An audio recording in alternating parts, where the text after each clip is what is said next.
why buying drugs with Bitcoin is a really bad idea. Operational security, OpSec, is only as effective as the idiot behind the keyboard. Strong passwords are meaningless when left on post-it notes. Encryption is ineffective when you don't keep your laptop locked while unattended, and even the strongest deadbolt on the planet can't protect a door left open. With cryptocurrency, this presents a problem. Many early adopters believed Bitcoin provided a wall of privacy when conducting illicit transactions. It's partially true. Cryptocurrency transactions are, generally, more difficult to track than online fiat currency movement. But Bitcoin was never meant to be anonymous. Each transaction is recorded and permanently stored for all to see. And while the ledger entries don't reveal the parties involved, the users themselves often do. A recently published study by Qatar University and Hamad bin Khalifa University revealed just how easy it is to unmask the users behind these transactions. Qatar University researcher Husam al-Jawahiri told Wired's Andy Greenberg, "The retroactive operation security of Bitcoin is low. When things are recorded in the blockchain, you can go back in history and reveal this information, to break the anonymity of users." According to the study, lifting the veil of anonymity isn't as difficult as you might imagine. Unlike the network investigative technique used by the FBI to ensnare online pedophiles in 2015, the new study didn't rely on fancy exploits meant to break anonymity over the Tor network. This method required nothing more than a wallet address and some Googling. Well, more or less. Researchers crawled 1,500 hidden services, .onion sites, and collected 88 unique Bitcoin addresses. They then crawled some 5 billion tweets and 1 million Bitcoin Talk forum pages to collect an additional 4,241,000, respectively, wallet IDs.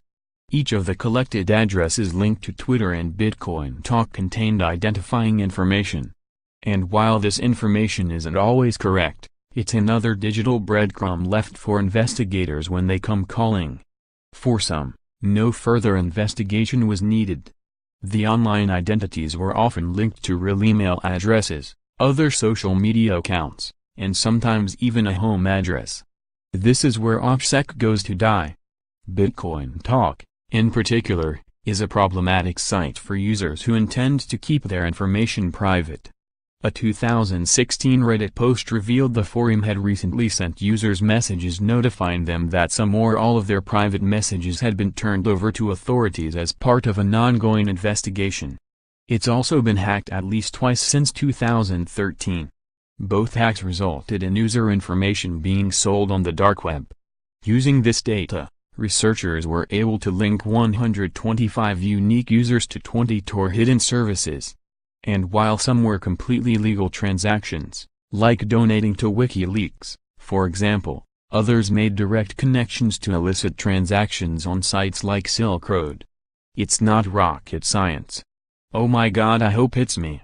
You guys are awesome. Here's my Bitcoin wallet address, 1mkx1 by 6 GJX5LGAGXJSK.Twitter.com/BK4BNPTR Daniel McSweeney, at DaftPlanet, January 14, 2018. In all of 30 seconds we were able to find a random wallet address and pull up a complete history of its transactions. In total, Daniel has used his wallet twice since its creation earlier this year. We don't know Daniel and we're not suggesting he's buying shady goods from dark web marketplaces, he just happened to be the first wallet address we found on Twitter. But if either of these transactions matched the wallet of a dark web drug dealer, Daniel could have just created the probable cause needed to search his home, monitor his incoming mail, or track his movements.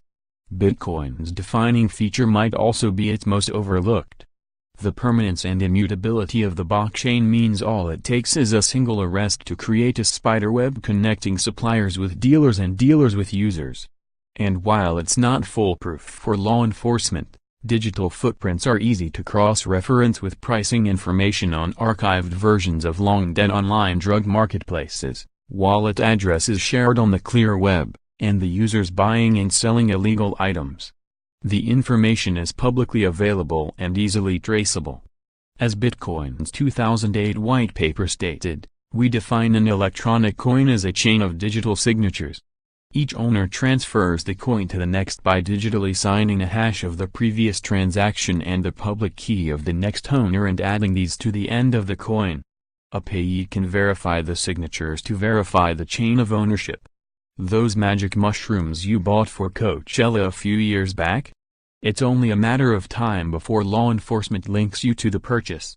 For many, these are one-off purchase and probably won't lead to much, if any, interest from the authorities. Others won't be so lucky. Your sloppy Bitcoin drug deals will haunt you for years on Wired.